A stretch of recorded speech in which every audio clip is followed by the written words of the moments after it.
Hello all, this is Dr. Meenakshi Balasubramanian, consultant gynecologist and obstetrician at the Apollo Spectra Hospitals at MRC Nagar. Today we are going to be looking at a very interesting topic, which is going to be the fibroid uterus, and which is one of the most common problems that a lot of women face nowadays. So what is this fibroid uterus?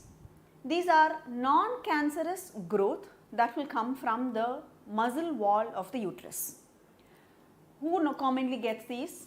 So this will affect the reproductive age group because these fibroid uteruses are hormone dependent growth. So this will commonly affect the reproductive age group women, or what we commonly call as the childbearing age group. So who commonly gets it? Between the ages of 30 to 40, a lot of women, or in general nowadays if in case we see a lot of women getting affected by these fibroid uterus. So what exactly happens in these fibroid uterus? So these are, the uterus is made up of different layers. The middle layer of the uterus is that is made up of the muscle. So this muscle layer of the uterus will form into this non-cancerous growth, which will be made up of muscle tissue and fibrous tissue. So where does this fibroid uterus come? So it can come in three different sites. So it is commonly, if in case the fibroid is present inside the uterus within the endometrial wall, so that is called as the submucosal fibroid. And if the same fibroid comes on the myometrium, on the muscle layer of the uterus, then it is called as the intramural fibroid, which is one of the most commonest fibroids. And if the same fibroid comes outside the uterus, then it is called as the subserosal fibroids. Now depending upon where these fibroids are present, these fibroids will cause different symptoms, and also the treatment protocol will vary depending upon the site of the fibroid. Now will everybody have just one fibroid? No, not necessarily. They can be one fibroid or there can be multiple fibroids. Are all the fibroids of the same size? Again, definitely not necessary. It can be of different sizes. Some of the fibroids can be like a pea sized. It can be as small as a pea, or some of them can be very big. It can even occupy the entire abdominal canal, and it can become even like the size of a watermelon. In fact, we have done surgeries on fibroids which are even 15-20 kilograms in weight. So it all depends on the size of the fibroid and how easily we are able to diagnose it, and how early we are able to diagnose it and treat it accordingly. Now, does all fibroid cause symptoms? Again, no. Definitely not. There can be some fibroids which are completely asymptomatic, and just with the regular ultrasound suddenly we find out that the patient is having a fibroid, and some of them cause a lot of issues.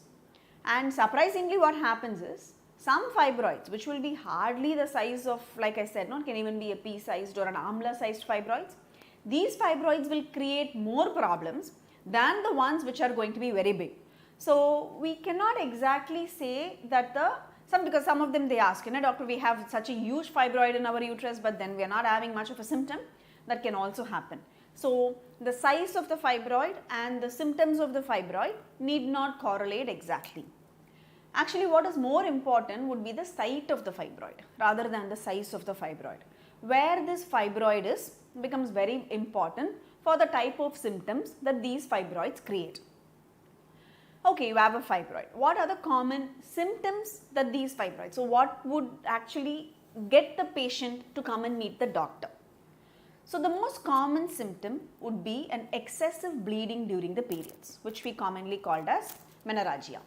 So that can be, say, where from the normal, say you change just some 2-3 pads in a day, to suddenly you start changing a lot more pads. And then even sometimes the number of days that you bleed will be very high. So from just some 3 to 4 days of a bleeding, you have a very prolonged bleeding, like say 7 to 8 days of bleeding. These are one of the common causes, common symptoms that we see in the fibroid uterus. Prolonged bleeding, or it can also be a excessive bleeding. Next is going to be painful bleeding, what we call as dysmenorrhea. So these fibroids can also cause excessive pain, which will not be controlled by your usual whatever you are doing, right? If in case you do your regular some hot water bag fermentation or something, beyond that when the pain becomes very severe, it can be fibroids can be the common cause for that. So excessive bleeding and very painful bleeding are the two most common causes of are the two more common symptoms of fibroid. The others will depend upon the size and the site of the fibroid. Like I said, the fibroid can be outside the uterus or it can be very big in size. So uterus will be surrounded by our other organs, which is the most common organ that is front of the uterus will be the bladder. So it can go and press on the bladder and cause some bladder pressure symptoms. So because of that you might have some urinary issues that can also happen. Or it can become like a space occupying lesion inside your abdomen. So where it can even fill up your full abdomen and cause other kind of a pressure symptoms can also be there sometimes. And other thing is it can cause some kind of a pain abdomen, like a dull dragging pain sort of a thing can keep happening because of the fibroids. Now what other thing that can be there is in a reproductive age group, which is the most common when we see these fibroids, can sometimes cause infertility. I mean like rather than infertility, sometimes there might be a difficulty in becoming pregnant. That also again depends upon where exactly these fibroids are going to be. So if the fibroid is going to be inside your uterus, like I said, if in case it's going to be a submucosal fibroid, then there naturally the space, it becomes like a space occupying lesion inside the uterus where your baby actually gets implanted. So then it might cause a reason for subfertility, or it might become difficult for you to become pregnant. Then you might have to diagnose that and then treat accordingly for you to become pregnant. And how do you diagnose this fibroid? So these fibroids we commonly, if in case you're going to be having a symptom, you have to go approach your doctor, then we will do the necessary examination, and most commonly fibroids are easily found out by an ultrasound. So we commonly do something called as transvaginal scan, because that is what will show us the exact site of the fibroid and the size of the fibroid. Sometimes if need arises and if it's a very big fibroid or we are not able to correctly delineate the type of fibroid with an ultrasound, some of them might ask for a MRI also for the mapping of the fibroids. Now you have diagnosed a fibroid, you have had some issues, you have had all of these menorrhagia and things, you have seen what exactly has happened, and you have now diagnosed a fibroid. So does all fibroid require a treatment? Maybe not. Like again I said, it depends upon the site, it depends upon the size, only then we will be able to come to a conclusion whether you need the treatment. Say for example, okay, so you finished your family and by an incidental ultrasound we find a fibroid which is hardly say around 1 centimeter, 2 centimeter. Commonly you would have seen your ultrasound reports that just says some seedling fibroids. Then we might not require any particular treatment. Asymptomatic fibroids of around say less than 5 centimeter size, if they are not causing any issues, we generally only observe and maybe ask for follow-up ultrasounds, maybe say yearly ultrasounds or so. Other than that, we might not require an aggressive treatment for these type of fibroids. But irrespective of the size of the fibroid, say if the fibroids are going to be very painful for you, it's affecting your quality of life, you're missing your work because of these fibroids and it's very painful, then of course they will definitely be requiring some kind of a treatment irrespective of the size of the fibroid. But there will be some fibroids where there might not be much of an issue, but the size of the fibroid will be very big, like more than 5 centimeter, 6 centimeter fibroids. Then even though you might not have some symptoms, doctors might ask you to get some treatment protocol done, again depending upon the what exactly is going to be the size. Now if at all you want to get treated, what would be the treatment options that we will be looking for? So depending upon the size and the site, first is going to be just maybe if in case your main issue is going to be increase in bleeding, then we will think about first putting you on some medical management that will reduce the bleeding and also reduce your pain. So you will have some kind of a monthly treatment during your period where if in case you can take these medication, it will help you with your bleeding and it will help you with your pain. And if you're comfortable with this and you have finished your family and then fibroids are not creating much of an issue, this we would be able to just continue with this and you can see how you are able to get a relief with that. But say if this treatment protocol doesn't suit you, or there is going to be more pain, or you're not able to manage with this, then we might only opt for a surgical procedure. The next thing is like, oh God, doctor, if I have a fibroid, do I have to remove the uterus? No, not necessary. we do have something that's called as a myomectomy, where only the fibroid would be removed and the uterus will be preserved. Again, for whom we opt for a myomectomy will depend upon the size of the fibroid, multiple fibroids or a single fibroid, and most important is going to be the age group of the women. Because say if in case you are going to be young, then we would not want to do a hysterectomy. We would not want to remove your uterus. We would only do a uterine preservation. So which is going to be just the fibroid would be removed, which is the myomectomy. But if you fall under a later age group, you are going to be closer to the menopausal age group, or if in case you are going to be having multiple fibroids and it's very retractable pain, nothing is giving you a relief, and it's a very big uterus and number of multiple sized fibroids are there, then maybe the doctor might discuss with you about the options of hysterectomy. So nowadays we opt only for a laparoscopic myomectomy or a laparoscopic hysterectomy, where the number of days your hospital stay and your recovery periods are going to be much quicker when compared to an open myomectomy or a open hysterectomy. Now, again a very common thing which patients come and ask us is, will the fibroid recur back again? Yes, sometimes what happens, because fibroids are hormone dependent tumors. So these are mainly because of your estrogen progesterone hormone that gets secreted in your body. That's the main reason that fibroids are seen only in the reproductive age group. Because of these fibroids can recur back again even after you do a treatment. So what happens is that sometimes we do a myomectomy, sometimes we do a medical management, we see one particular size of the fibroid, and in the regular follow-ups these fibroids might grow back again. So the treatment protocol of a myomectomy would be a very patient specific, depending upon in what age they are and what their needs are. Only then we will be able to make a decision of myomectomy or an hysterectomy, because fibroids can come back because of the hormone. When you're continuing your periods, fibroids can also recur back again. Another common question is, can fibroids shrink? Yes. Since it is hormone dependent, if the fibroid can grow in the reproductive age group, fibroids can also shrink. So when do they shrink? They shrink after your menopause. So once you're menopausal, your hormones, you're not going to be secreting your estrogen progesterone anymore. So after that, these fibroids can shrink.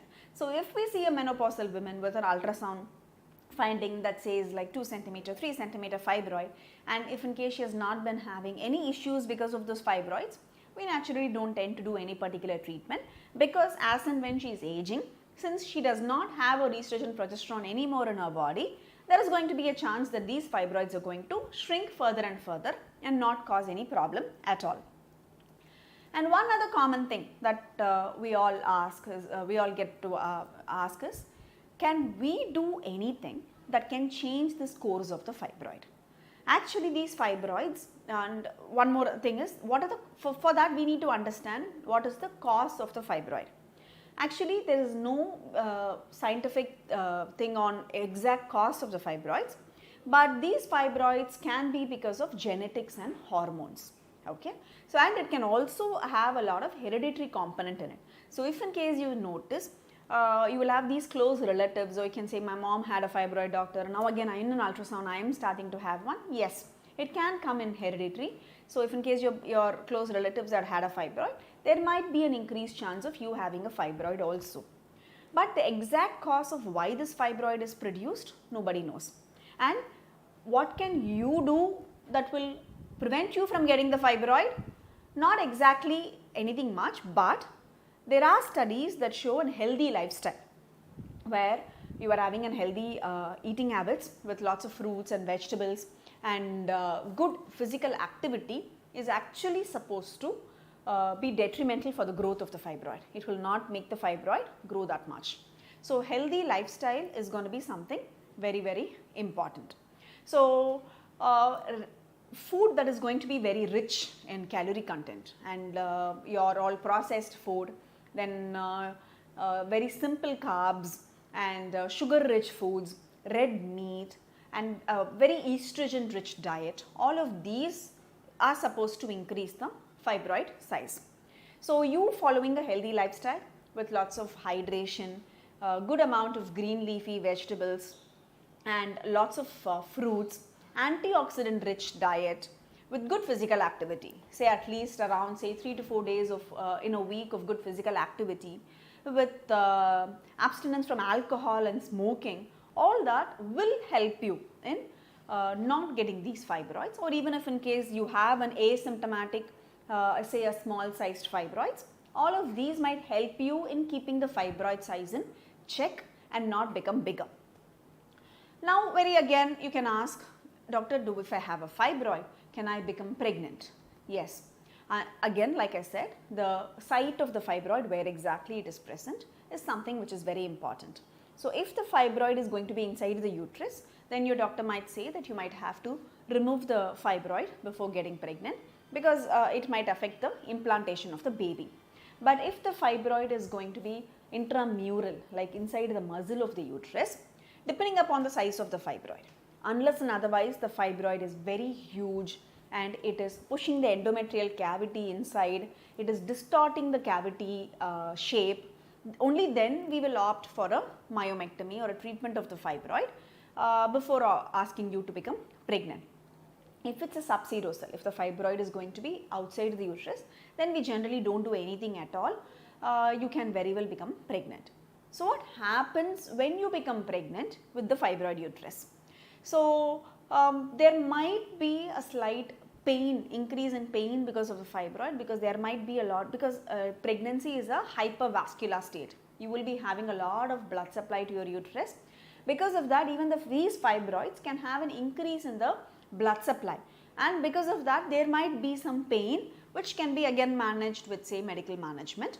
And it is we do see a lot of patients with the fibroid as well as with the pregnancy continuing their pregnancy very well and having a healthy baby. So fibroids should not stop you from becoming pregnant, or you shouldn't be worried about pregnancy.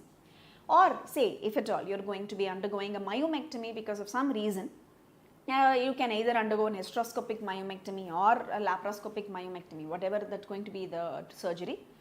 Depending upon how the site was and how the surgery was, your doctor will ask you to not become pregnant for around say maybe 3 to 4 months, again depending on each patient, and then give you a protocol of how to become pregnant.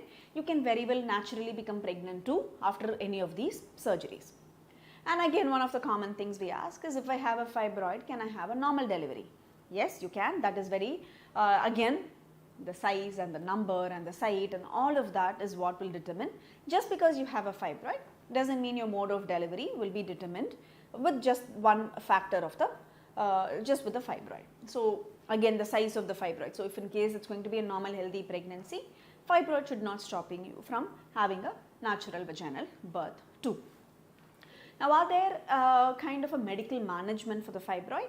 Like I said, yes, there are some medications which are available that will shrink the size of the fibroid, but that is a very doctor-patient choice, might be very different. So depending upon again each individual's history, if you go approach your gynecologist, they will see everything together, your health condition and what is your reproductive age, so what would suit you better, and then depending on that they will decide whether you can opt for a medical management or a surgical management. So these fibroids, like you shouldn't be worried or scared, and then like, because most of the time what happens is they think that these fibroids are tumors of the uterus. Fibroids are not cancerous growth, they're only muscular and fibrous tissue growth. So you shouldn't be worried or scared. And with the fibroid, you should have a regular follow-up, because some of the patients, we lose them to follow-up because the moment they see an ultrasound report, they are worried or scared. What will happen? What if the doctor tells me some surgery? What if the doctor tells me I have to remove the uterus? And they don't take care of themselves at all, and they end up with a very big fibroid some 4-5 years later. So rather than that, no, it should be that you are getting your health checked regularly. Go for your normal regular, maybe an yearly ultrasound, depending on how your doctor wants it to be. You can get your yearly ultrasounds done and see how your fibroids are, how is the size and how is everything, and then depending upon it, decide on your treatment protocol. Because nowadays with all our modern medical advancement, we have a good treatment protocol for everything, and laparoscopic surgeries are available which can make your life very easy. So if at all you have any other doubts on these fibroids, you can approach the number that's given below, and you can consult your gynecologist at any of the Apollo Spectra hospitals, and then lead a healthy, happy life. Thank you for getting into this life.